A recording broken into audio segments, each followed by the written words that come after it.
বন্ধুরা, আজকে একটা নতুন রেসিপি নিয়ে আপনাদের কাছে চলে এসেছি। চিচিঙ্গার ভেতরের যে সিডটা থাকে, দানাটা আর ফ্লাশটা থাকে, ওটাকে চপ করে আমরা কি করে একটা পাকোড়া টাইপের করতে পারি, ভাজা করতে পারি গরম ভাতের সাথে খাওয়ার জন্য, সেই রেসিপিটা আপনাদের সামনে নিয়ে এসেছি। আপনারা এর জন্য কি কি ইনগ্রেডিয়েন্টস লাগবে একটু দেখে নিন।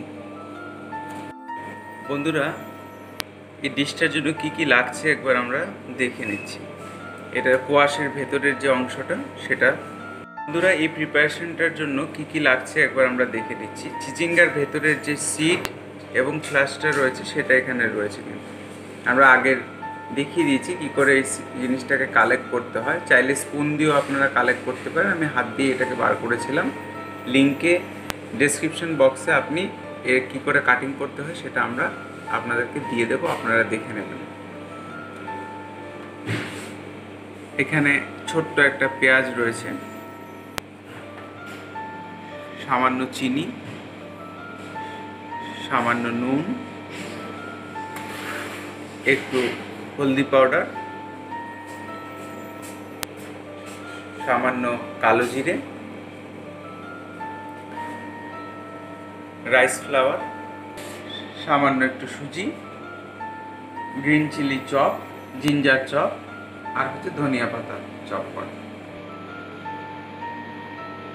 আমি এবার কাটিংটা এটাকে একটু কেটে ফেলতে হবে। ভিতরে সিডগুলো সব গোটা রয়েছে, জাস্ট একটু রাফলি ছুরি উপর থেকে চালিয়ে দিতে হবে যাতে করে পিসটা ছোট ছোট হয়ে যায়। আমি পুরোটাই একবারে নিয়ে নিলাম। এটা ধোয়ার তো কোনো ব্যাপার নেই, ইনসাইডে ছিল।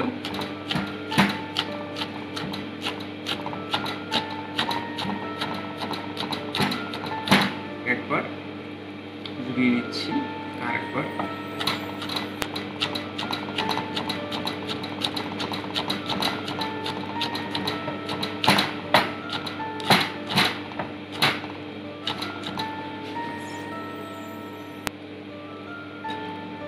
হয়ে গেছে। এবার আমি এটাকে বাটিতে উঠিয়ে দিচ্ছি।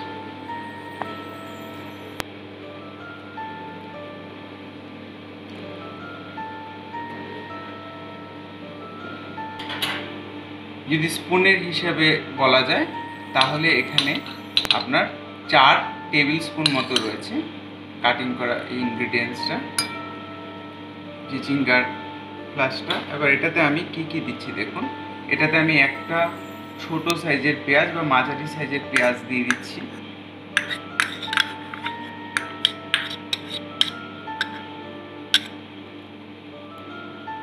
সামান্য একটু নুন, যেটা এর সঙ্গে দরকার যতটা পরিমাণে ততটাই দিতে হবে, এটা আপনাদেরকে আন্দাজ করে দেখে নিতে হবে।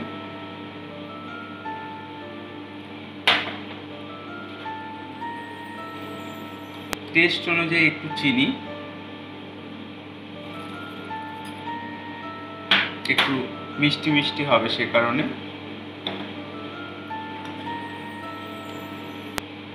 1 টিস্পুন জিঞ্জার চপ আমি আরেকটু দিয়ে দিচ্ছি, আরও অল্প একটু জিঞ্জার চপ দিয়ে দিচ্ছি।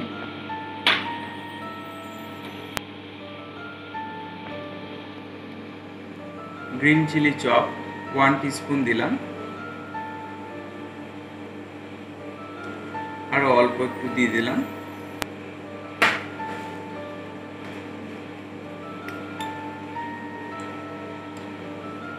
ওয়ান ফোর্থ টিস্পুন হলদি পাউডার,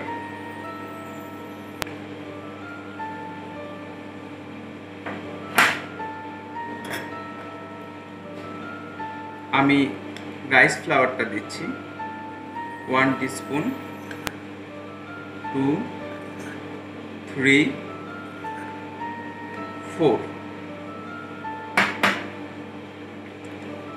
সুজি দিচ্ছি 1, 2, 3। একটু পরিমাণ সুজি এবং চালের গুঁড়োর পরিমাণটা নিজেরা দেখে নেবেন, পরিমাণের উপরে নির্ভর করবে। ভলিউমটা বাড়াতেও সাহায্য করে এবং ক্রিস্পি করতেও সাহায্য করে। সামান্য একটু কালো জিরে, একটু কম বেশি হলে কোনো অসুবিধা নেই। এবার আমি পুরো জিনিসটাকে একবার একটু মিশিয়ে নেব।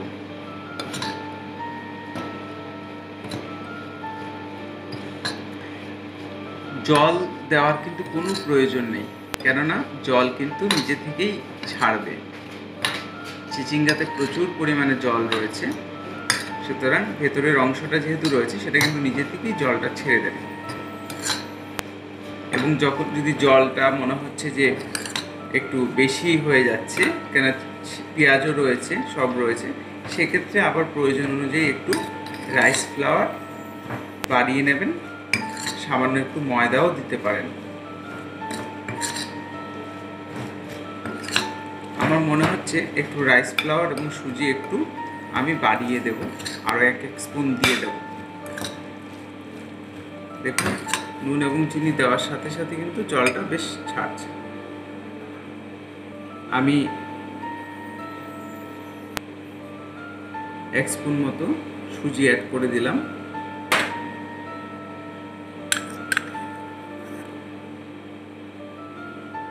রাইস ফ্লাওয়ার 1 স্পুন, 1 টিস্পুন, মোটামুটি 2 টিস্পুন আমি অ্যাড করে দিচ্ছি,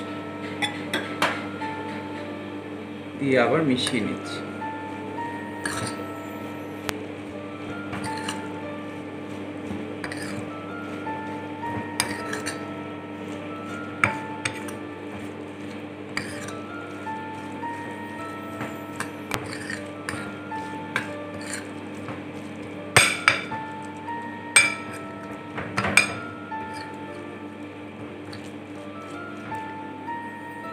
এবার আমি এতে ধনেপাতাটা দিয়ে দেব। আমি এখানে মোটামুটি 1 টেবিল স্পুন অফ কোরিয়ান্ডার লিভটা নিয়েছি।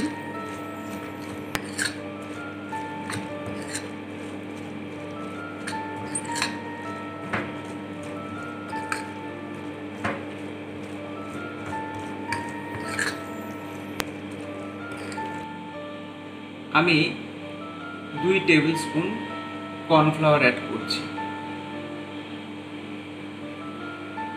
যেহেতু জলের মাত্রাটা বেশি লাগছে সে কারণে। এবং ক্রিস্পিও কিন্তু হবে, যদিও রাইস ফ্লাওয়ার দেওয়া হয়েছে তাতে এবং সুজি দেওয়া হয়েছে তাতে ক্রিস্পি হবেই। যেহেতু জলের পরিমাণটা বেশি হয়েছে সেটা আমি একটু কর্নফ্লাওয়ার মিশিয়ে অ্যাডজাস্ট করে নিচ্ছি, এবং এতে একটা বাইন্ডিংয়ের একটা ব্যাপার চলে আসছে। টারমারিক পাউডার, হলদি পাউডার আমি যতটা দিলাম আপনারা প্রয়োজন অনুযায়ী একটু বাড়িয়ে নিতে পারেন। আমি এই কালারটাই পছন্দ করছি এটার জন্য, সামান্য পরিমাণে।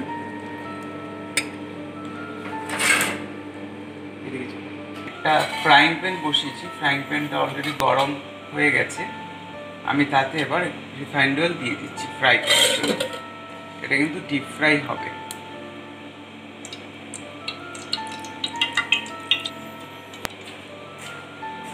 মাঝারি হিটে হয়ে গেছে, আমি একটা ছেড়ে দেখে নিচ্ছি হয়েছে কিনা।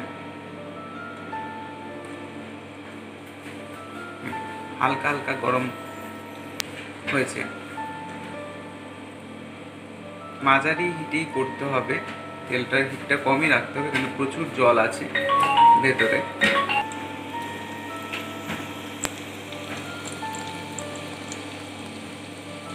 চাইলে এই মিক্সচারটার সঙ্গে আপনারা খানিকটা ময়দা দিতে পারেন।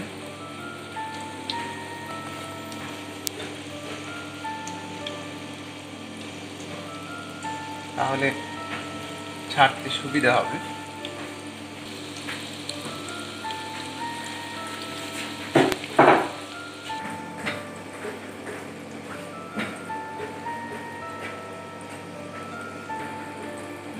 হয়ে গেলেই খুব সহজে আপনারা পাল্টে দিতে পারেন, কোনো অসুবিধা নেই। দেখুন ইজিলি মুভ হচ্ছে, কিন্তু কোনো সমস্যা নেই।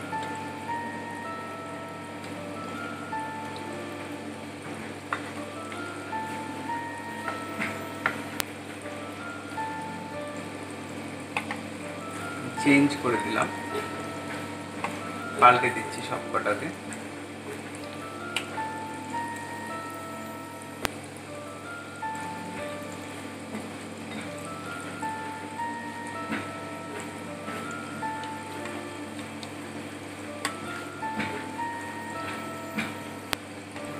সবগুলোকে কিন্তু পাল্টে দিলাম এবং এইভাবে স্লো হিটে, কিন্তু স্লো থেকে একটু বেশি হিটে কিন্তু ধীরে ধীরে জিনিসটা কুক করতে হবে এবং জলটা পুরো যাতে শুকিয়ে যায়, তা নাহলে কিন্তু ক্রিস্পি হবে না। হাই হিটে দিলে কিন্তু টেস্টটা পাবেন না। এটা ধীরে ধীরে এরকম করে আমাদেরকে কুক করে দিতে হবে।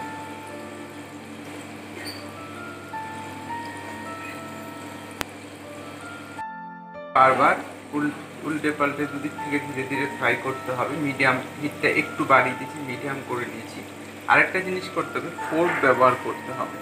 ফোর্ক দিয়ে এগুলোকে একটু একটু করে ফুটিয়ে দিতে হবে, যাতে করে কি ভেতরে যদি কোনো ময়েশ্চার থাকে সেটা যেন বেরিয়ে আসে। প্রত্যেকটাতেই হালকা করে করে দিতে হবে এবং তাতে জিনিসটা আরও ক্রিস্পি হবে। তবে হ্যাঁ, খুব বেশি ক্রিস্পি হয়তো বাইরে থেকে ক্রিস্পি হলেও ভেতরে কিন্তু সফট থাকবে। যেটা আমরা যে সমস্ত যে ইনগ্রিডিয়েন্টসটা ব্যবহার করেছি এটা কিন্তু প্র্যাকটিক্যালি খুব সফট। এইভাবে বারবার আমাদেরকে একটু করে দিলে, প্রত্যেকটাকেই আমি করে দিয়েছি। একবার কি হার্ডলি দুবার করলেই হবে। তারপরে যেমন ফ্রাই করছেন তেমনি ফ্রাই করতে থাকবেন। কালারটা চেঞ্জ হয়ে গেলেই বুঝে যাবেন যে হ্যাঁ, এবং যখন মোটামুটি বুঝতে পারবেন যে হয়ে এসছে তখন কিন্তু হিটটা আরেকটু বাড়িয়ে দিতে হবে, যাতে ভেতরের তেলটা বেরিয়ে আসে। তা না হলে কিন্তু ভীষণ তেল থেকে যাবে ভেতরে, সেই জিনিসটা লক্ষ্য করতে হবে।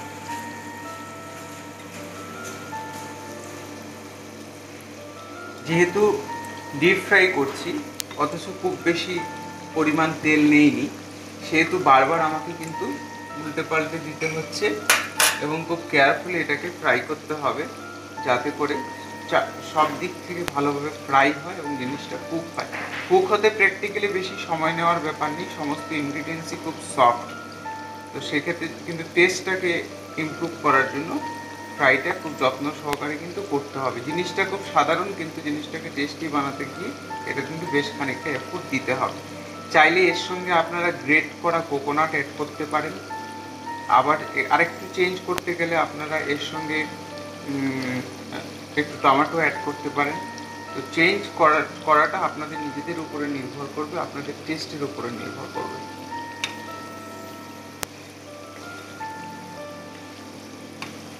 বন্ধুরা, হয়ে এসছে কিন্তু দেখুন কালারটা চেঞ্জ হয়ে গেছে। এবার বার করার ঠিক 2 মিনিট আগে আমি হিটটা কিন্তু বাড়িয়ে দিচ্ছি। এখন কিন্তু হিটটা বেশ বাড়িয়ে দিতে হচ্ছে, এখানে ভেতরের তেলটা যাতে বেরিয়ে আসে। কম তেলে হলে কি হবে, ভেতরের তেলটা কিন্তু থেকে যাবে। আপনি মিডিয়াম হিটে ফ্রাই করবেন, কিন্তু যখন বার করবেন তার আগে কিন্তু হিটটা বাড়িয়ে দেবেন, তাহলে ভেতরের তেলটা বেরিয়ে আসবে। আমি হিটটা এখন বাড়িয়ে দিয়েছি।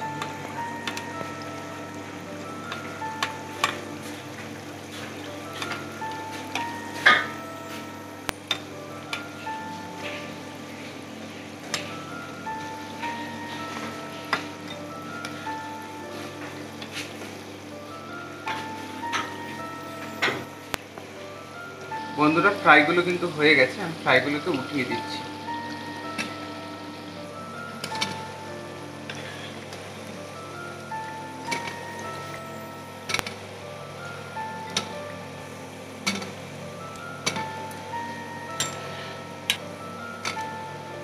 বন্ধুরা, রেসিপিটা কিন্তু কমপ্লিট করে ফেললাম, এটা কিন্তু হয়েই গেল।